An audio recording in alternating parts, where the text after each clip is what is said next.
Okay, this is Thinker, and I'm back with some fresh content.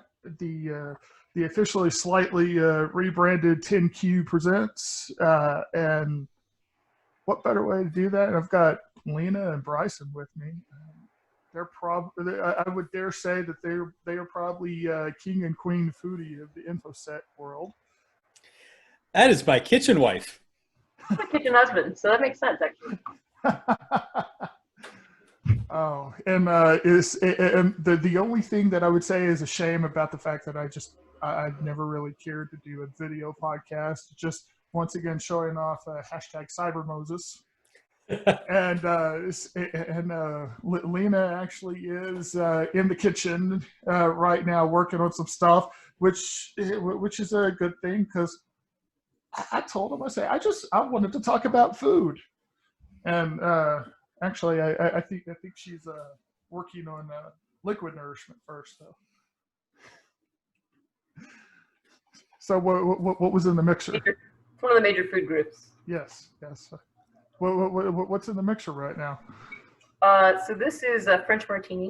It is my jam the last few months. It is Chambord, vodka, and pineapple juice. I like to say shaken like it owes you money.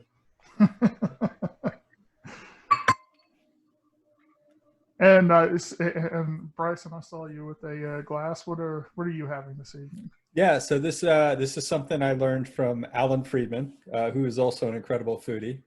He unfortunately he's a Govey, so we won't hold that against him. But he introduced me to Shrub, and Shrub is going back several hundred years before they had refrigeration. And so, how do you keep fruits and things past when things would normally go bad? And so they soak them in like a vinegar-based solution. And that used to be like the old school soda because you just add seltzer water and you already got like this kind of fruity flavor. And the past couple of weeks, I've been experimenting with it and gin. And so this is a black cherry shrub with Hendrick's gin, and It is delicious. Sounds like it is, yeah. And hey, you're working on gin. She's working on vodka. If I had some in front of me, I probably would have something with rum in it. Poor planning on your part, sir. Yeah, poor planning on my part. What can I say? Okay, so if we're talking about food, we've got to get the dirty laundry out of the way first. So whenever you're just like, I can't even try, I can't even do anything in the kitchen, what is it that you pull out of the freezer and pop in the microwave? So I always have leftovers. So yeah, there's always like tons of leftovers. I would say where it gets a little freaky is when I start experimenting with mixing different leftovers and then whatever else I got. And I'm not, I mean, it doesn't always turn out well, but I'm like, food was prepared, things happened. And that, I mean, that's the thing, because I've had several people reach out to me. I've actually had a lot of people reach out to me, and they're like, well, like, how do you do this all the time? And I'm like, I literally can't do it all the time. Like, you get tired and you have bad days. And so, I mean, I have ways to cheat. I have leftovers. I have all the different things. And Lina's the same. Yeah, I am. I do always have leftovers. I'm just me. I'm single. My youngest brother lives in my house, but he works nights as a nurse, so he is very often not here when I'm making dinner. I know he's also a very considerate roommate, so if I don't leave a note like specifically instructing him to eat leftovers, he won't touch them because he knows I save them and warm them up when I get busy during the week during lunch. But if that is exhausted, I'm really bad, especially since COVID and quarantine, about Postmates, Uber Eats, DoorDash. I really should own stock in several of these companies. I've also developed a Thai food habit. If you looked at my ordering history, you would be like, yeah, if there's a group, we need to send you. When all else fails, I revert back to being a child, and I make hot dogs and mac and cheese. Nothing wrong with that. Yep. Now, you talk about mac and cheese. Mac and cheese is one of those places where you can go straight forward. You could take some Kraft right out of the box. But is there ever a time where you say, nope, no Kraft right out of the box, and you do your own custom mac and cheese. Yes. I not only eat basic. Oh, I'm sorry. Go ahead. No, please. I was just gonna say, not only do I eat basic Becky Kraft mac and cheese, but in true child form, I'm a big fan of the shapes. So I have like, happens to be a box of Star Wars mac and cheese. I have other themed mac and cheeses as well. I'm sorry, Bryson, you were saying. Oh no, so that I will draw the line. I'm not gonna make mac and cheese out of a box. No judgment. I mean, Lina. Oh no, you're gonna find that Bryson is much more refined than I am nutritionally. Hey, I've got y'all beat. For nostalgia purposes, I will not only have Kraft mac and cheese, I will have Kraft mac and cheese with the powdered cheese, because it's just my childhood right there. You know, I always had the powdered cheese, milk and butter, and just mix it up just right. And the cheese sauce that they do, like with shells and cheese now, it's just not the same as the powder with the milk and the butter and a little bit of pepper and salt in there. So making a bechamel is not that much more effort. I mean, I'll take my 99-cent macaroni, and for like 10 minutes of effort, I'll throw it in the bechamel if I'm going to do a mac and cheese. So bechamel, for those of you at home, is just a fancy way of saying cheese sauce. Yeah. And it's pretty much make a roux, throw cheese in it, add milk, done. There you go. I'll sometimes these days I'll go about halfway between, and I'll have the single serve cup, and whenever I make it, and then I'll go back and I'll like add some Parmesan, add some sharp cheddar, you know, whatever cheese I've got in the fridge. So I'm very picky about my cheap Kraft mac and cheese. The noodles have to be cooked al dente. If they're mushy at all, I will throw it in the trash. I like to use 2 cheese packets. I know, I'm very strange, I can't help it. Sometimes I will specifically crave mac and cheese in its sticky form, so I will add almost no milk and go a little bit heavier on the butter and stir, and it becomes this delightful sticky mess. And other times, like with the shapes, I like it soupier, so I'll add a little more milk, but always 2 cheese packets. I know. So Lina, have you ever tried to dress up the Kraft mac and cheese? Yeah, I don't get too elaborate with it. About the most I've ever done is adding some cayenne pepper and sprinkling some freshly shaved Parmesan cheese on top. Only a little, just because I like to put freshly shaved Parmesan cheese on top of everything. Not because it was specifically paired with that dish, but because I'm basic. So in terms of like the convenience, what if you just like threw the pre-cut mushrooms in there with it? I hate mushrooms. Oh, that's too bad. I'm sorry. I'm a fun guy. Well, if you're shaving Parmesan into it, you saw that joke coming. I mean, I had to do that. Dad jokes. Hashtag. Oh my God. Yes. No, I am not a fan of the consistency and slipperiness of mushrooms. Well, I was about to take, since you were talking about shaving Parmesan cheese into it, I was going to say, what about shaving truffle into it? I haven't tried that. Yeah, I haven't tried that. Once I also did add crab to the top. That was very pleasant. But I was severely under the influence, so I only vaguely remember that.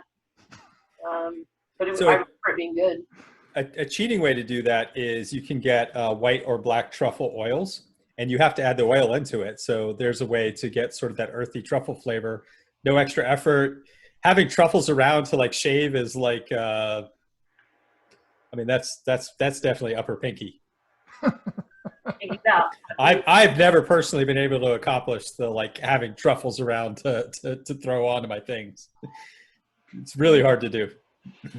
Is it really hard to do because do they not keep? No, they don't. So truffles are very limited season. They're very expensive. They have a very short life of the flavor, and so it's typically you're going to get things with truffle that already have sort of like more of like an artificial flavor of the truffle. Mm-hmm. It's really hard to get actual truffles. It's very difficult. Yeah, and I asked that question out of ignorance because I appreciate my good food, but my skill on it is just not there to create it.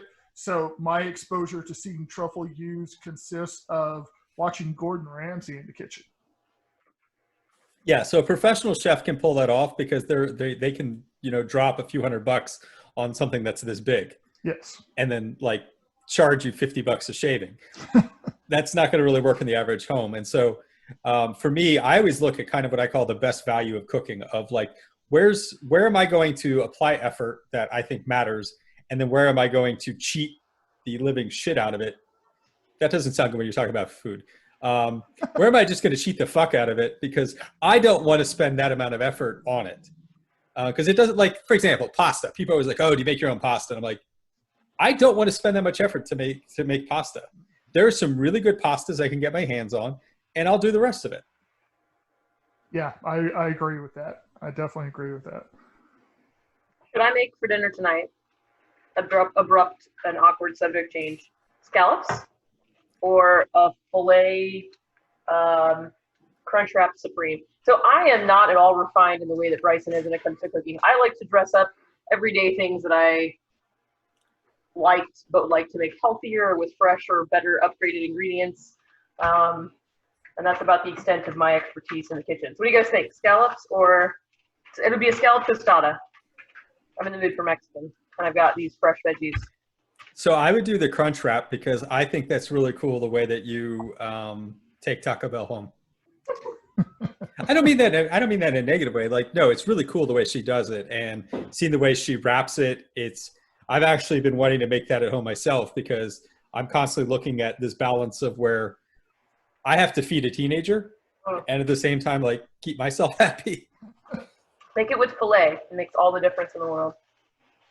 I'm sure you'll find some other amazing way to make it, like marinating chicken for days and some crazy mix. But yeah, I like it. It sounds like there's a story behind that, Bryson.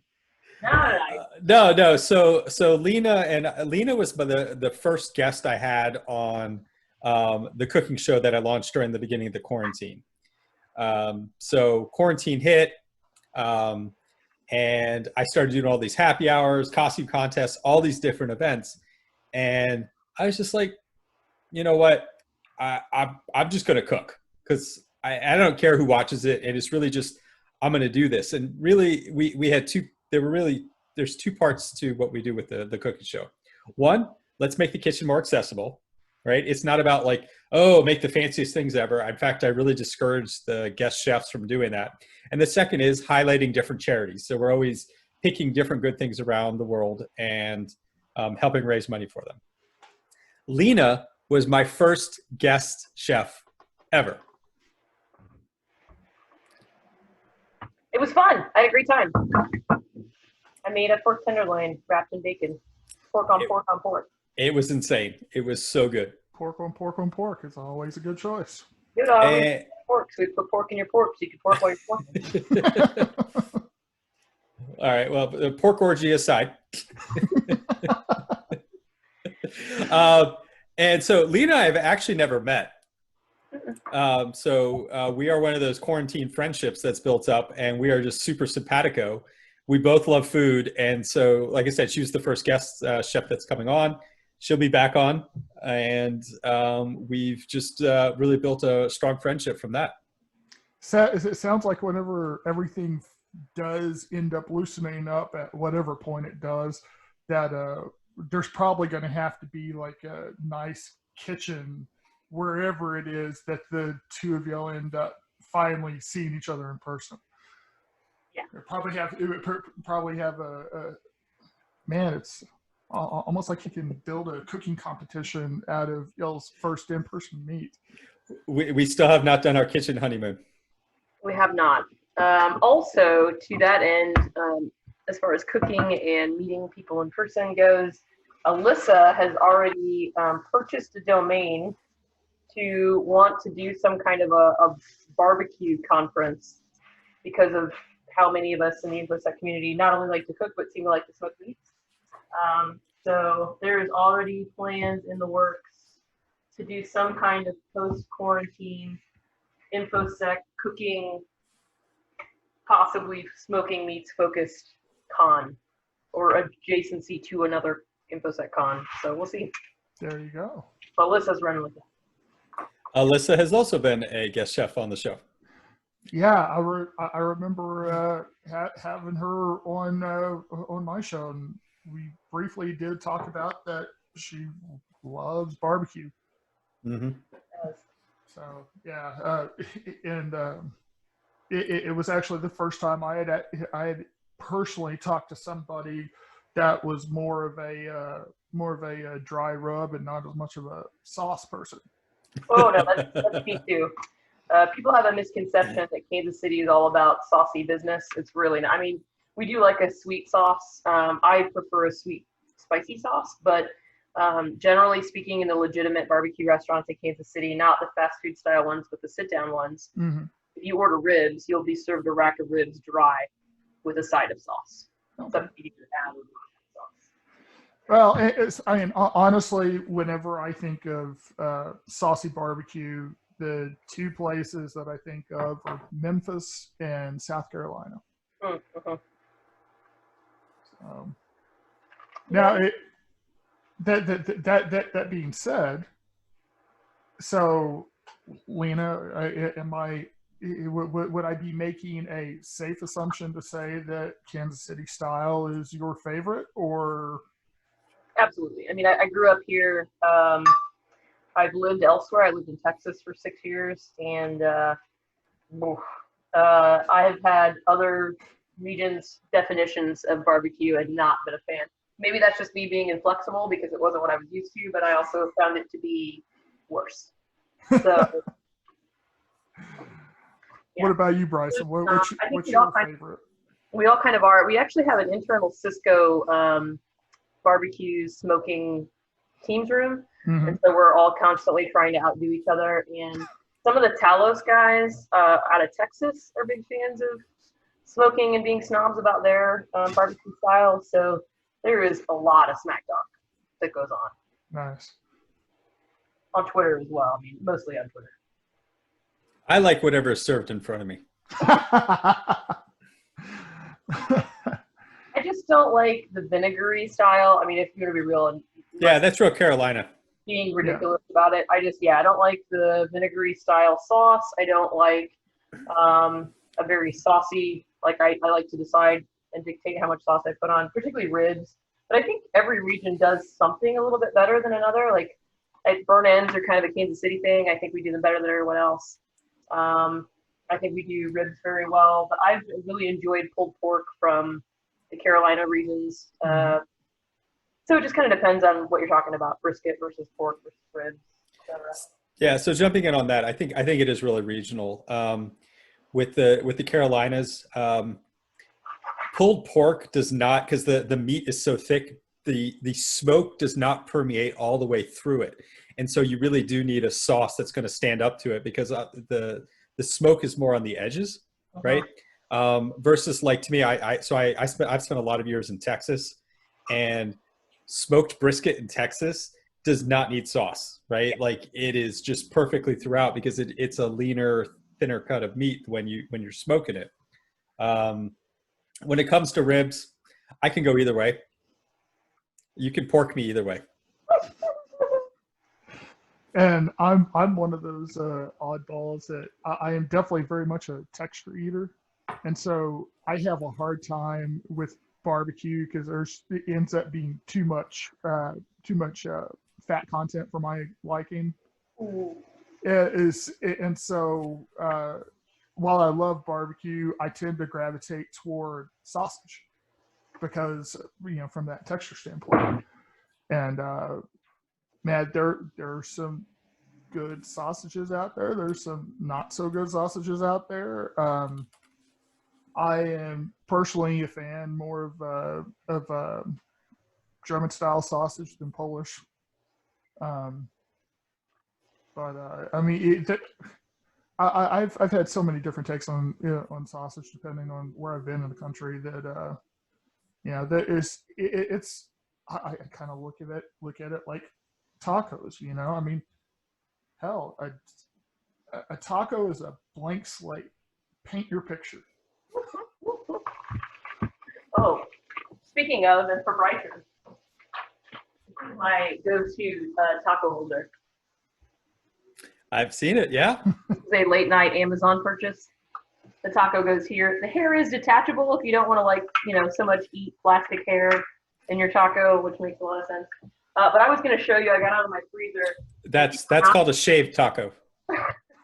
If you were not a fan of fatty meat, you would hate me for eating in my kitchen, because this is my Wagyu. This is a chuck roast.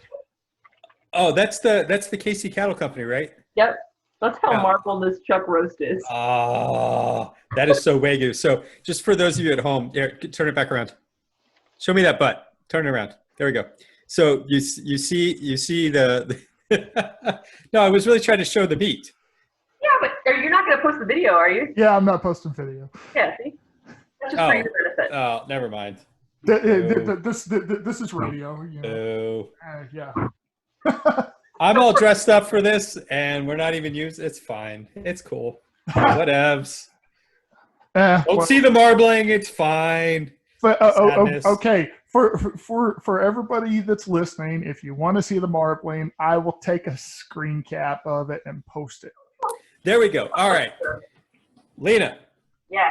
Break out the goods. We need to see some Wagyu marbling. I had to flip this away.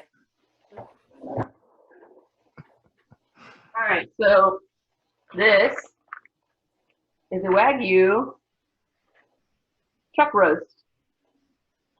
I love to plug this company. Did you get the screenshot? I think Oh they're no, all- I'll go get it afterwards. But No, that's, that's a good. Oh, come on, post production. I'll take a picture, a better quality picture with my phone, and send it to you, and you can just use that. But anyway, I like to show for this company because I think they're really great. They're called Casey Cattle Company. They deliver all over the place.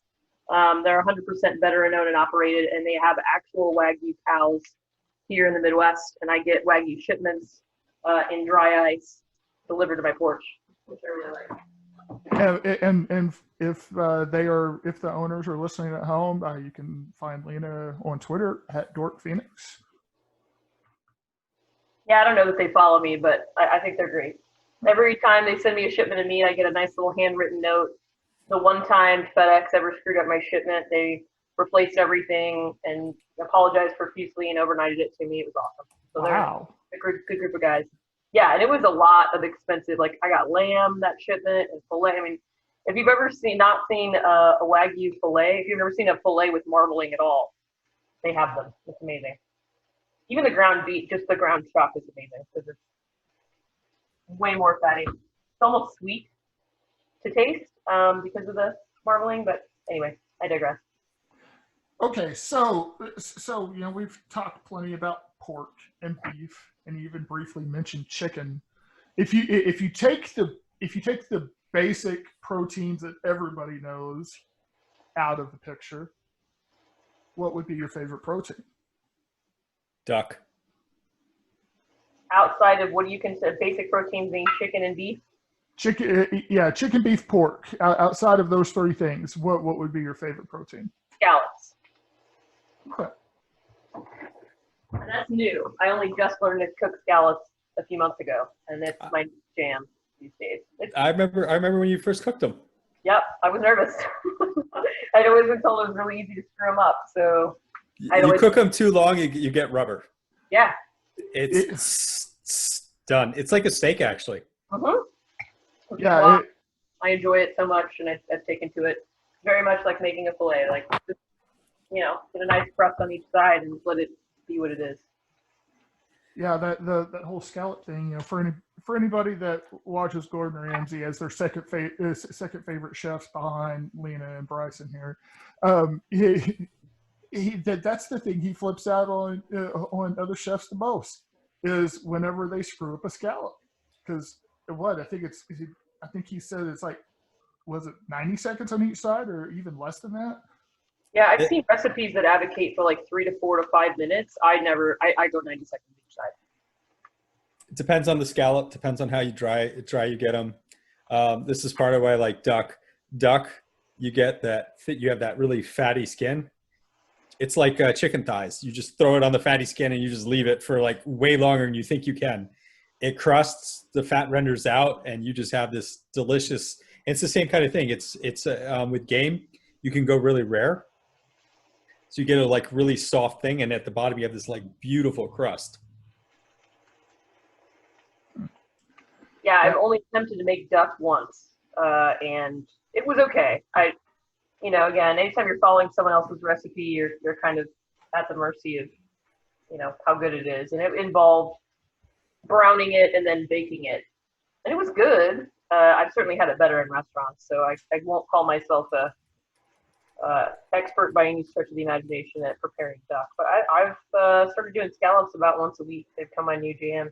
Scallop tostadas. I mean, when you talk about browning them for 90 seconds to 2 minutes each side, I've done it this week on a conference call while I was on mute, and just threw it on a tostada with guac and pico and a little bit of sour cream. It was delightful. The whole thing took 5 minutes. Now, what you say about following other people's recipes? That is other people's recipes or other people's tastes. Sure. And that may not be your taste, and so even if you follow it to the letter and it's perfect, and that person even took the first bite and said it's amazing, you may still not like it. Yeah, yeah, you're right. I've definitely encountered that. But I've also found some of my favorite things just by trying other people's recipes. Really, everyone's like, how do you think to try all this stuff? I'm like, I am not special. I use Pinterest. End of list. Okay. All right. So what would y'all say would probably be the most adventurous dish that you've ever made? I'm going to let you answer that first, Bryson, because I got nothing exciting compared to what you've made, I'm sure. It's not so much what I've made, but I have a goal to eat everything on this planet. And from my military experience, I've had the opportunity to eat certain things in certain circumstances that nobody should ever.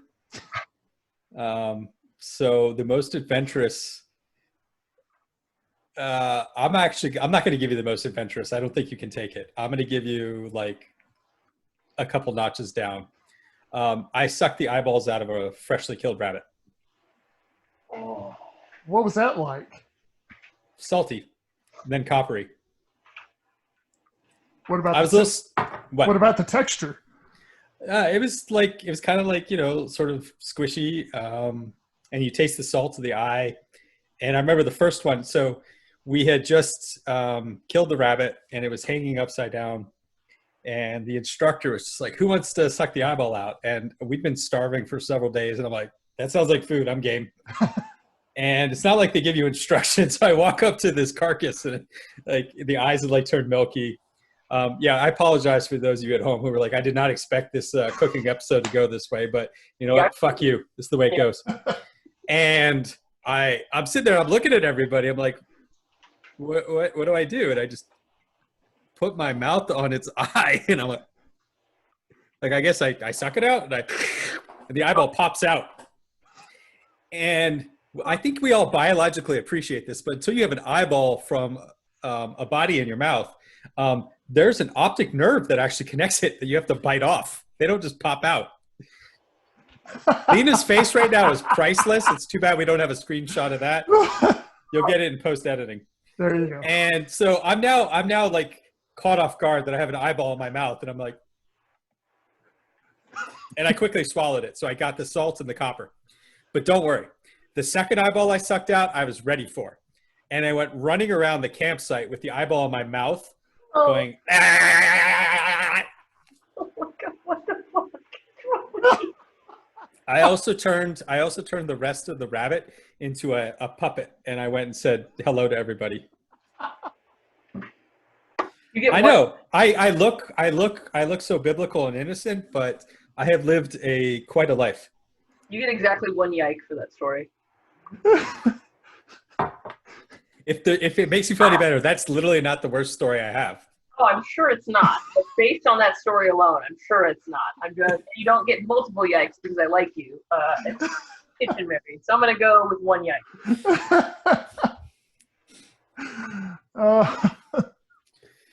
Specifically for the hand puppet afterward episode. Like the eyeball story I get, you're starving, food is food, but yeah. Hello, lunch. Hello. How are you?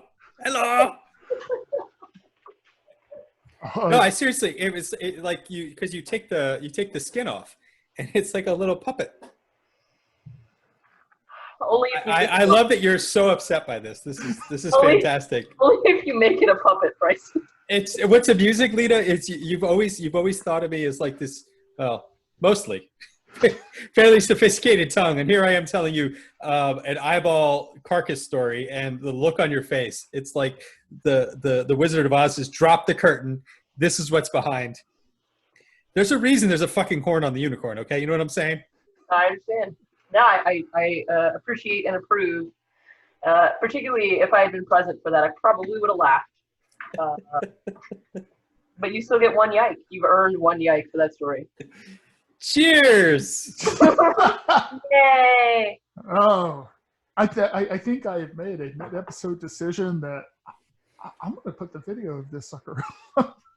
Oh, wait. It's recording now. It's been recording. He just looked at I saw the button. Oh, yeah. No, yeah. This is going up in video. There's just too much. There's just too much fun with the visuals to not have it. Oh God damn it! I know, it's funny. You expected Lina to be the spicy one. You didn't see it coming from the vanilla white guy. Did you guys people think I'm spicy? I'm not spicy. You are so spicy, mamacita. Am I? Oh wow! I learned something about myself. Your DMs are spicy. I mean, how many like DMs do you have to share? Because it's like, look at this crazy dude and look at this crazy dude. Well, I mean, I honestly, and I think this is true of most women in this industry. I get so many worse DMs than the ones that I've shared, and it's so like common and frequent that when I shared them, all the women who responded were like, "Oh yeah, I get these all the time too," and the guys were like, "Oh my God!" I'm like, "Wait, do you not know that this happens like on a daily basis?" I get people's junk from all over the world. Golly. Public service announcement: don't put your pork in a DM. I mean, really, unless I specifically say, you know what I really want to see is your pork, which has never happened. Don't send it. There you go. But it's, people, when I posted about it, it was funny, the conversation that happened after that, which was heavily centered around trying to understand the motivation of someone. Do they think they're going to get a positive response? Like, y'all don't understand your own gender impulses. It seems to be just a thing about making people look at it. I don't think anyone's expecting that I'm going to be like, oh my God, that's the most beautiful, mediocre wang I've ever seen in my life. Please drive to Kansas City right now so I can experience it firsthand. I don't think anyone's really expecting that when they send their junk mail. I think they just want to force someone else to look at it from the anonymity of the internet. To me personally, it really makes absolutely no sense. I can't even find a reason in the deepest recesses of my mind where I would even want to think about doing that. Of course. So it always takes me off guard every time I do hear stories of that being done. It's just like, really? It's so common. And having to this is not what the show is about. You don't want me to talk about this, but if you want to edit this out, feel free. You have all the power. Re-experiencing the dating market for the first time in 10 years over the course of this past year has been incredibly interesting. And that is not just common on Twitter, it's common over the dating apps, which is why some of them specifically don't allow picture sharing. And so you have to share your phone number with someone if you're going to end up getting unsolicited pictures of their cash and prizes. I've also found that a lot of dudes on the dating apps will immediately ask you for your Snapchat handle. And 99% of the time, they only ask because they want to send you disappearing pics. And so usually when people ask, like, oh, do you have a Snapchat? I'm like, yes, but I never use it. No, I don't want to see your dick. Wow. Man. Yeah. It's aggressive out there. Yeah. Wow. I snapped and deleted the apps like a month ago. So good for you. Okay. So I know just how to kill a conversation. No, I know how to get right back into it because that conversation was rich in such a twisted way. It makes me want to go back to the idea about foods that are a little Well, so are we we actually going to publish the video to this? Yes. Yes. Lina, break out your meat. This will officially be the third time this will be seen. I keep trying to show off Lina's meat, and you keep shooting me down. But now we're actually going to put it prime time. So let's go. So this is the chuck roast. I've shown it on before. Here's how marbled it is. So can you show that top part where you see the specific fat marbling on the back? Yeah. Yeah. Oh yeah. Yeah. So see the way it's marbled there? That's how you can tell that that is a level of Wagyu. Like not to pick on that particular Casey company Wagyu, but like the best Wagyu, it's literally, you just see like these striations of fat like this throughout the whole thing. And what's so awesome about that is when you cook it right, is it's just like the fat, the butter like melts throughout. Yeah, it emulsifies. I got outside beef skirt as well. This is outside skirt, and it is mostly good. You can see. So yeah, that is my Wagyu beef. That's what's left anyway. I made the rest of it already. All right, Thinker, how else can we shock you tonight? So rich ingredients. You know, you talked about not messing with truffle because it's just too much trouble. What would be the most outlandish expense that you've made for a dish that you've put together? So far for me, it's been a Wagyu. A Wagyu ribeye from these guys, even though I think they're very reasonably priced, it's not a knock on them at all. A Wagyu ribeye from them is about $50 a piece. And they're sizable. I mean, they make leftovers for many moons. They're probably £1 to £2 per steak. Wow. But it's $50 per steak. So it's like a little bit of a special occasion thing that I break out. Otherwise, I just get Angus beef ribeyes. Hashtag first world problems. But yeah, that's the most I've probably spent on a single ingredient. Same thing. There's a local butcher here, the organic butcher shop of McLean. It's about the same kind of price, 50 some bucks for their Wagyu. And honestly, it wasn't until quarantine that I did it. Yeah, I did it before, but I've certainly turned up the frequency of my shipments several notches since quarantine because I'm home and cooking all the time. There you go. So have either of you gone down the road of like making a fancy dessert or something that maybe use gold leaf on? No. Nope. I have eaten that in a couple of restaurants. I have never tried to do that at home. You're like, if I'm going to buy gold, I'm going to buy gold, and it's going to be gold. I'm going to wear it. I don't make desserts, so that's the first thing. I think of cooking and baking as completely two different personalities. So I don't make desserts.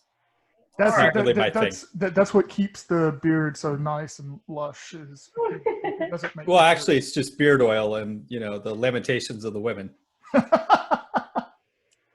Conan Barbarian reference. Yeah, lamentations of your foes and their women. I like desserts.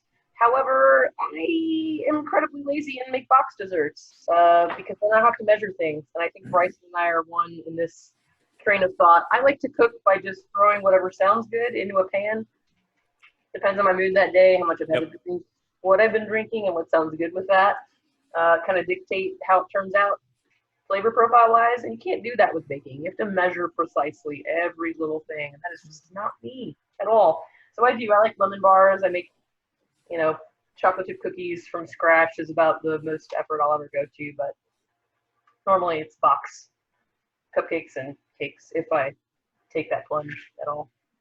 Yeah, so I think this is the kind of the neat thing. This is why one of the reasons I think Lina and I get along, and there are a few others of us at this level of we've been cooking for so long, and we just make shit up.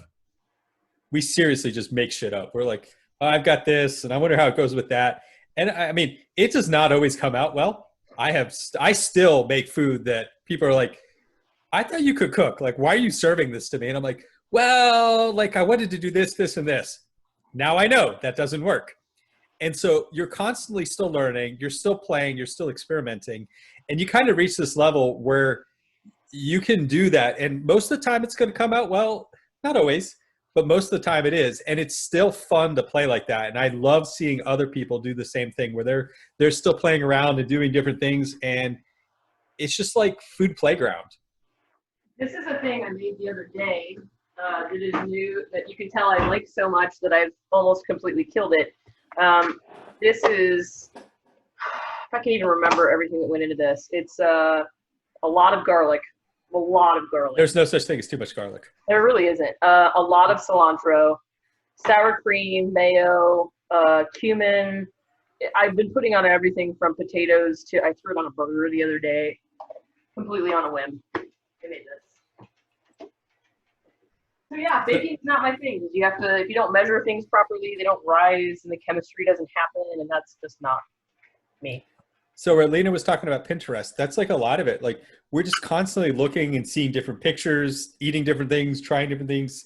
And we're like, oh, I want to try to do that. And how'd they do it? Well, that seems like too much of this. I'm going to do it this way. Or I only have this. I'm only going to do that. Like, and you just do it.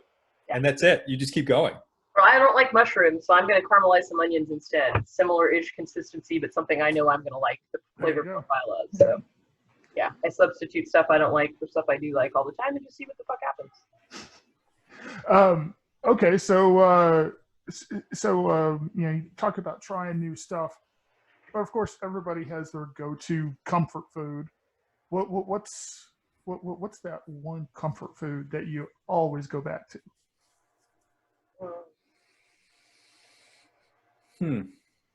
Like a dish or a single like ingredient? I'm not putting any handcuffs on the idea. All right, I got one. Lasagna. Because lasagna, the preparation time's not that high. And then I've got 6 pounds of awesome food that lasts. And it's easy to freeze, so I can cut it up, put it in baggies, throw it in the freezer, and make it whenever I want. And like, it's always good. And it's just lots of great comfort food. That to me, lasagna would be my go-to.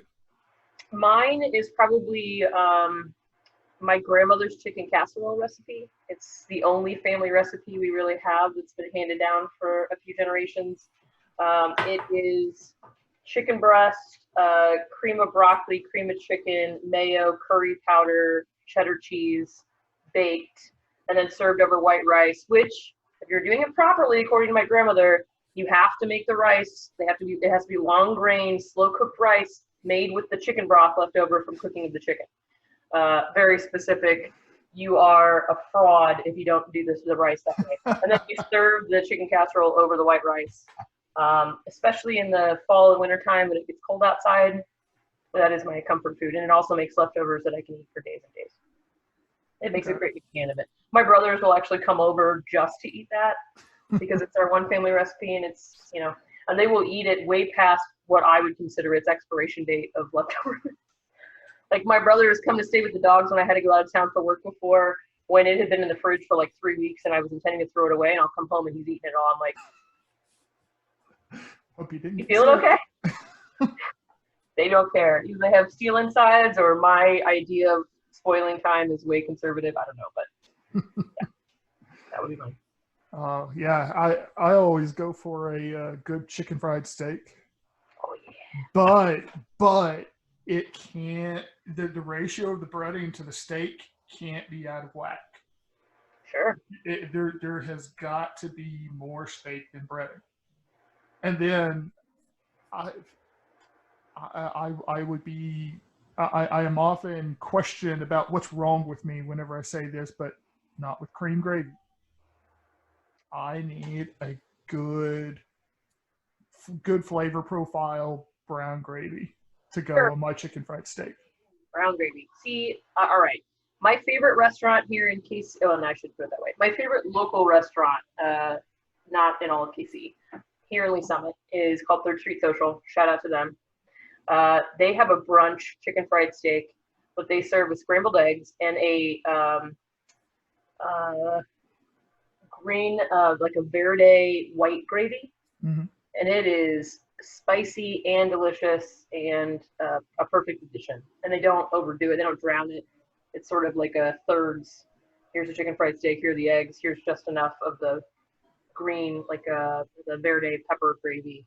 It's really good. That sounds amazing. Oh. Now, but it's the one I finally found that was technically a brown gravy, but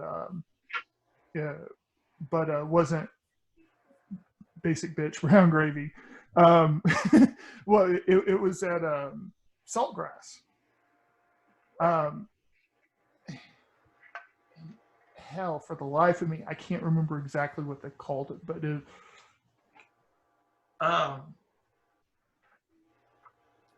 So I can't remember exactly what they called it, but man, it is good. It's not, like I said, it's not basic bitch brown gravy. It's got a good flavor profile to it. It is really tasty. yeah, I forgot there's chorizo in the verde gravy that goes on this. It's a chorizo verde gravy. It's been a few weeks since I've had it. Okay. And of course, the other thing that I always happily return to is my mom's potato salad. Oh. It is. The way she makes it is much different than anything you could pick up on a supermarket shelf.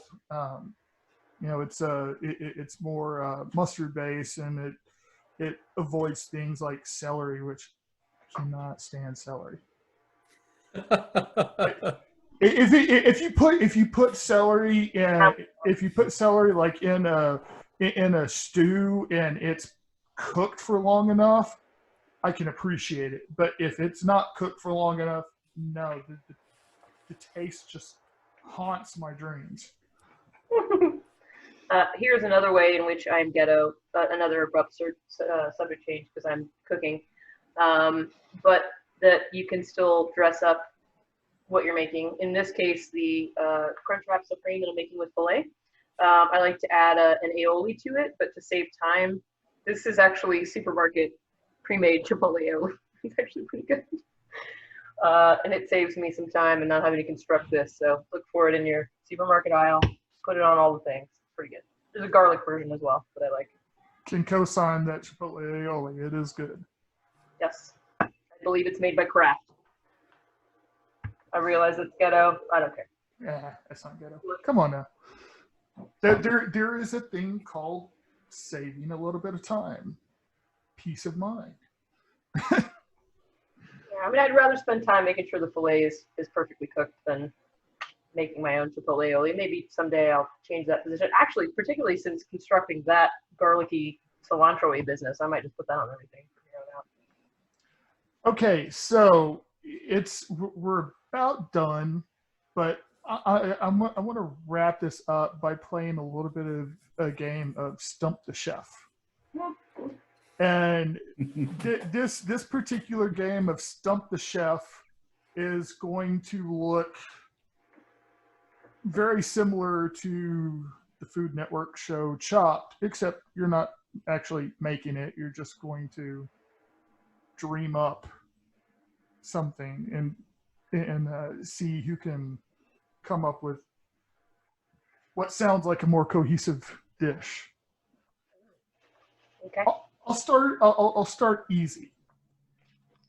The basket in front of you has cedar plank, has a fillet of salmon, has celery root, and has hard-boiled eggs. I mean, the eggs are already cooked, salmon on cedar plank, and then chop the eggs with the celery root and put some of that on the side so somebody can add it on top. I mean, there's really not much else you can do with that. Right. I would agree with that, except I would substitute throwing the celery in the trash. Well, now you're playing to the host. No. I'm playing to me because I fucking hate celery. No, he said celery root. Celery Oh, root. well, any piece of the celery, I'm throwing in the trash. Really? Celery root is not like the like fibrous celery. I don't like the taste of it. I don't like the texture of it. Down with celery.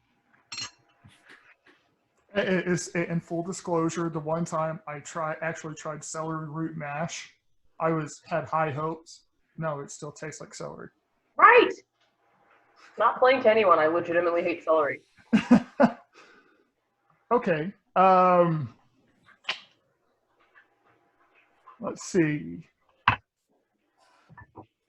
By the way, I've switched to the Don Julio 1942 because I've, as Bryson mentioned, been drinking for a few. So we've reached the Don Julio part of the evening. There we go. Welcome. Okay, so peppermint candies. Oh, I looked up. Are you making this up on the fly? Yes, I'm making this up on the fly. You started with peppermint candies. Peppermint candies. And you're the one who's not drinking. Yes. And you're not smoking anything. Nope. Wow. I hate to tell you, sir, the interview has been much more fun for the two of us. Oh, it's been loads of fun for me. Loads of fun. So glad. No, that is not true for me. Okay, no, peppermint candies, sweet potatoes. What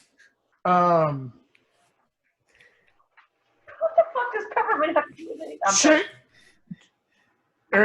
An airline chicken breast already cooked.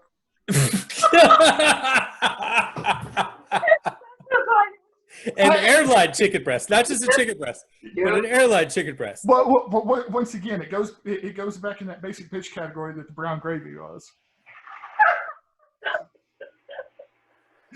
Okay. So peppermint candies, sweet potatoes, already cooked airline chicken breast, and asparagus. Did you say an asparagus? And asparagus. I'm hanging up. So you're not an asparagus fan either. I hate it worse than I hate celery. Asparagus tastes like farts smell. I know Bryson likes asparagus. I'm sorry, but I'm not. Bryson eats everything. Like I everything on this planet. I will give it a shot. Okay. Dude, I don't know what to do with that. Like I will. You like literally served it to me on the like backseat of my tray here, and I'll eat it because I'm on the plane for another 6 fucking hours. And what else am I gonna do? And then I'll like finish it off with the mint, which I'll chase with some vodka, so it's kind of like a Jaeger bomb. Like, what else am I gonna do with that? Okay. That's what you should do: is have some fucking respect and get drunk and throw that shit in the trash. Yeah, the only reason I would eat this is because I'm stuck on the plane. I did announce ahead of time. It was like chopped without the actual cooking. Come on. I didn't spring this on you. just sit there watching you like try to like throw ingredients together, and it started with peppermint. It was like it's not gonna. I can already sense this isn't gonna go well. By the way, I'm adding while I'm cooking to the Crunchwrap Supreme some legitimate Mexican Oaxaca. I'm a huge fan of that I use in all the things. I will be shredding it with my shredder. All right, I'm gonna take over here. I'm gonna try one. Lina, what's your favorite thing to make with as much garlic as possible? Ooh, as much garlic as possible? I mean, the easy answer is an aioli of some kind, like the one that's in the fridge. Yeah, but that's literally just garlic and cream. Yeah. Really. Any of my fettuccine Alfredo recipes, chicken fettuccine Alfredo or shrimp fettuccine Alfredo, I like to just absolutely lose my mind with the garlic, unless I'm serving someone else who might be more sane about garlic. And then they're not a human being. Yeah, I mean, most of the time it's just me, so it's with all the garlic. What about curry? I love curry. So That's thanks to Grandma's chicken casserole recipe. I use way more fucking curry than she would ever approve of. The recipe actually calls for like half a teaspoon, and I just go ham on that shit every. Okay, fine. So my stump the chef was a bust. Then let's do. We stumped the host. Yes, fair enough. And that's not the first time. That's not the. You first need time. to drink next time, sir. You need to. This needs to have more alcohol with you. See, if this is on video, you can see our pink cheeks. Lina and I are drunk. We're having a good time. This is how we cook. I'm not desperate. The amount of alcohol that I would need to drink to get there, I would actually need to be at a bar and somebody else footing the tab, so I don't think about it. All right. Well, she and I can send you a bottle. We can do that. Like, these are solvable problems. This is what she and I do. We solve problems. We can fix this. We can make this happen. Get away, my friend. And if real life ever happens again, hopefully sometime 2021, Lina and I will definitely do a cooking thing. And I've been doing this for years at all the events I've ever done at a lot of the conferences. I cook for everybody. So there's always an open table with me cooking. Yes. I will track you down. Not in a creepy way. I would appreciate it not being in a creepy way because you were just invited for dinner. Not dessert. We've already covered this. I don't do desserts. Lina will take care of dessert. Shannon, we have a friend who's all about the dessert making that we will have Shannon on. Oh yeah, Shannon rocks with dessert. Yeah. Okay. So yeah, I will look for that. I will look for that whenever life can happen again. And we will definitely hit the bar one of those nights, so you can actually see me having gotten there. No, we're gonna hit the kitchen table one of those nights, and there's just gonna be a few bottles of wine that you lose track of. I hope you have the right wine. I can absolutely make that happen. Okay, so no more Stump the Chef. Final question then would be, what's the signature dish? The signature dish? Yeah, if you had to boil it down to the one dish that is Bryson on a plate, what dish is that? You could always jump into character and be Hannibal Lecter and just say Bryson on a plate. Yeah, we've already covered. You're not staying for dessert.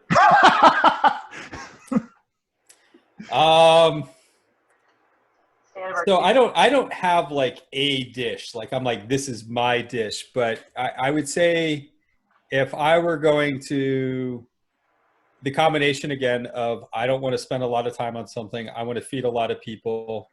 And it's one of those things like I've gotten really good at it. I would make, I do a roast chicken where I take a whole chicken. I might do it different ways. And then I make it with a verde from my own garden.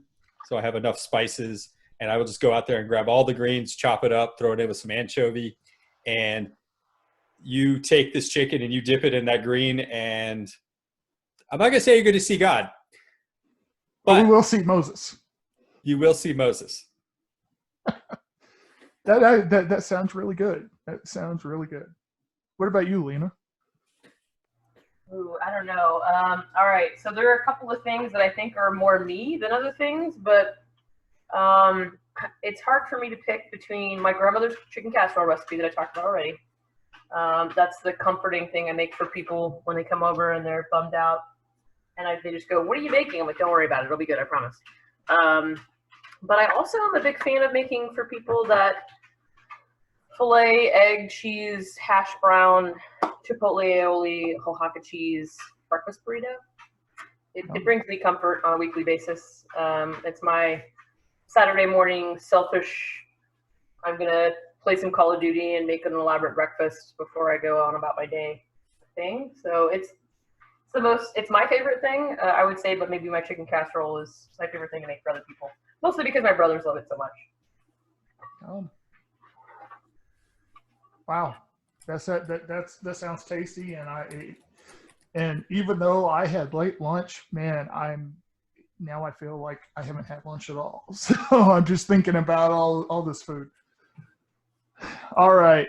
Well, you too. I have had fun. I'm nowhere near the foodie, but man, I enjoy good food. So I also enjoy talking about it. So thank you for Hey, being a good joining me. foodie sometimes means just knowing what you like, right? Yep. You don't have to know how to make it. You just have to know how to eat it and enjoy it. And put it on your head sometimes. I mean, Yes, and put it that- on your head sometimes. sometimes that's how it should work. All right. Well, thank you all, and I'm gonna go ahead and stop.